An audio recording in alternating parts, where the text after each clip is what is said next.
Thank you, Mr. Chairman. Let me also start by saying that I am very honored to be invited here to take part in this hearing on the state of the EU-Russian relations. In my presentation, I will try to focus on three things. One, the general trends which have been dominating this relationship for a long time. Second, I will try to say some words about the fundamental mistakes which both sides, but especially the European Union, have been doing and continue to be doing or making when preparing, elaborating the political approaches, respectively. And third, I will try to say some words about how I see the immediate future of this relationship. So, first about the general trends. The zenith of EU-Russian relations was reached in May 2003, when at their summit in St. Petersburg, the parties committed themselves to build a relationship of quasi-integration known as common spaces in the sphere of economy, justice and home affairs, external security, as well as culture, research and education. This vision, however, did not materialize. On the contrary, negative trends gained prevalence. As Russia was becoming progressively authoritarian, the value gap was yawning, and this fact could not be ignored in political interaction. The economic convergence was not taking place, and even Russia's accession to the WTO did not lead to the adoption of the common economic rules, but only produced new quarrels. The energy partnership, expected to become a cornerstone of mutually beneficial economic relations, over time was becoming more and more problematic and pushing the sides to diversify their strategies and to weaken rather than strengthen mutual interdependence. The EU-Russian so-called common neighborhood became a contested territory and a scene of a zero-sum game, despite the EU refusal to view the situation in that way. The security cooperation on global problems was sporadic and unable to create a positive momentum that could positively influence the debate on European security and alleviate mutual concerns. Some bilateral relationships between Russia and individual EU member states were developing better than the others, but again, this could not serve as a compensation for the general stagnation and at times even open conflicts between Russia and the EU as a whole. In a nutshell, the relationship, even though economically important for both, was gradually sliding towards a trade and investment partnership of necessity, not that of choice. Successful strategic cooperation in other areas was not on the agenda. Ladies and gentlemen, as I said, the zenith was reached in 2003. Now it's 2015. So these trends have been prevalent for 12 years. So probably we do not have much of a right to claim that we were short of warnings, that this relationship was not moving in the right direction. The crisis over Ukraine was, therefore, not a turning point, not a break of a trend, but a culmination of a process started a long time ago. A Russian analyst, I emphasize it's a Russian analyst, Georgy Boft is his name, rightly observed that the real impact of the Ukraine crisis was that, quote, now everyone can stop pretending. Russia can stop pretending that it is part of Europe, and Europe can stop pretending it agrees. End of quote. In other words, a fundamental problem in the EU approach to Russia was the EU's, failure to admit that the so-called strategic partnership had been conceptualized for and concluded with another Russia, less affluent, but more pluralist, and most importantly, viewing Europe of today as a role model, which is no longer the case. Therefore, the failure of partnership with today's Russia, with the new Russia, with the Russia of 2000s, was systemic. The often repeated mantra that the EU needs to engage with Russia was wrong at least on two grounds: as a strategy and as a narrative.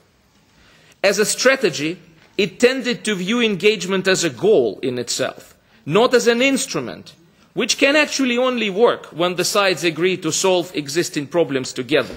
It cannot be a goal.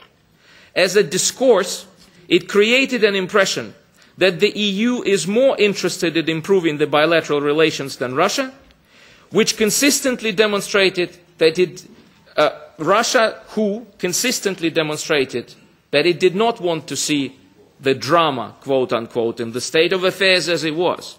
So Russia was always saying that there's nothing dramatic, there's no need to dramatize, and the EU was always responding, no, it is dramatic and we need to re-engage. The Partnership for Russia's Modernization, the initiative which was trumpeted in the EU during the presidency of Dmitry Medvedev, is the best illustration of the futility of engagement for the sake of engagement. But apparently, even bigger problem has been the inability of both Russia and the EU, as a part of the West, to calculate and predict each other's behavior in the situation of a conflict, and consequently to calibrate own responses.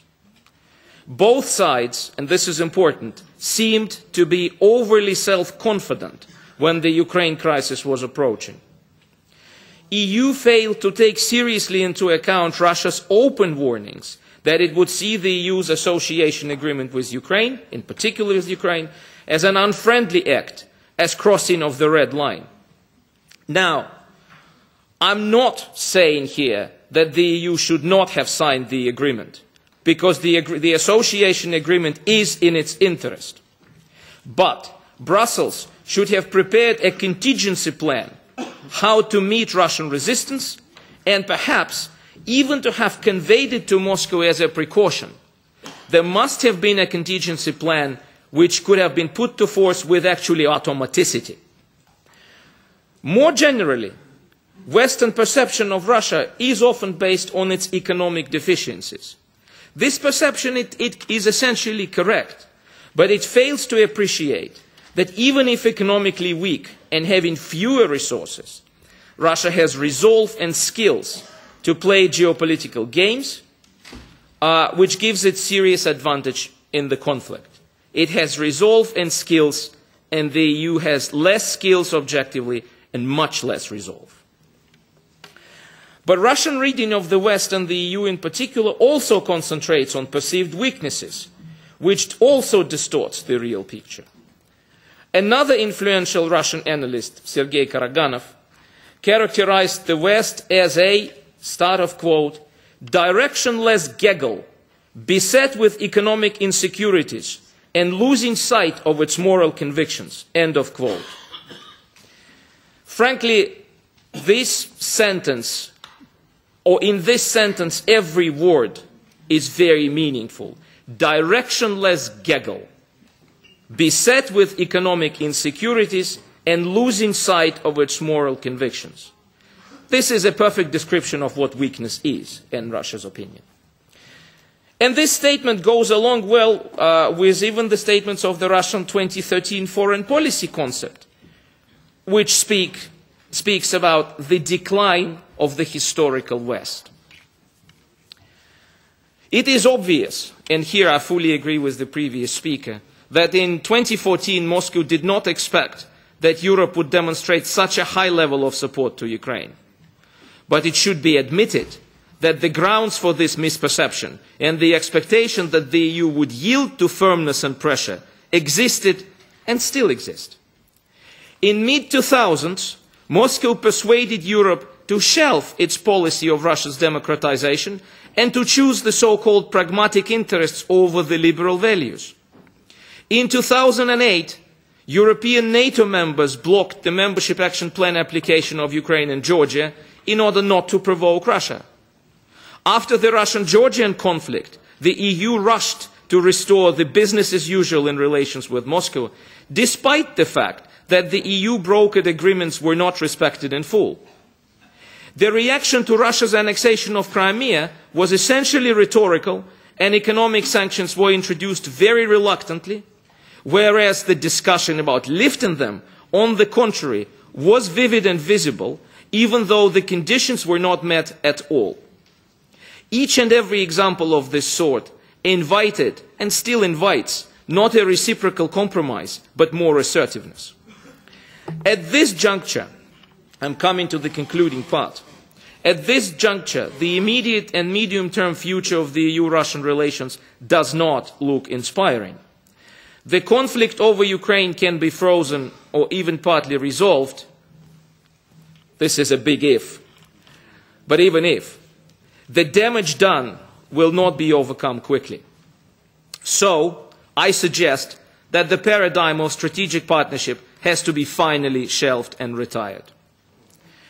The transaction relations in the economy will most likely be preserved, but probably at a lower level, including the lower level of ambitions of future planning. And there are three reasons for that. First, the pre-conflict trends about which I spoke in the beginning will be preserved. For instance, diversification of energy cooperation. It will go on. It is going on. There's no way to put the situation back to where it was 15 years ago, even conceptually.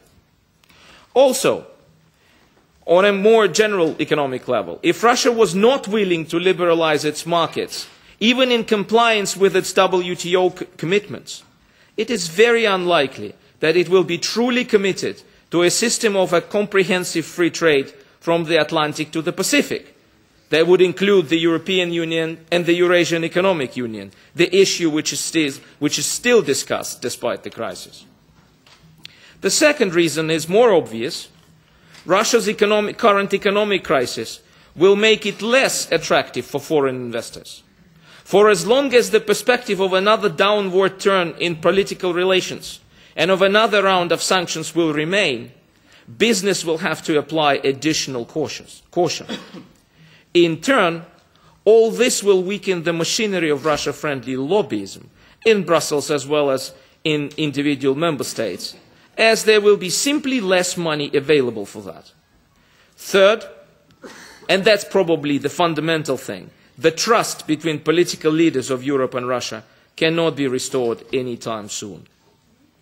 But let me conclude repeating that even this scenario of pragmatic economic interaction, which is the most positive scenario that I can foresee at the moment, critically depends on the resolution of the conflict in and over Ukraine and not its freezing. And let me stop here. Thank you very much. Thank you very much.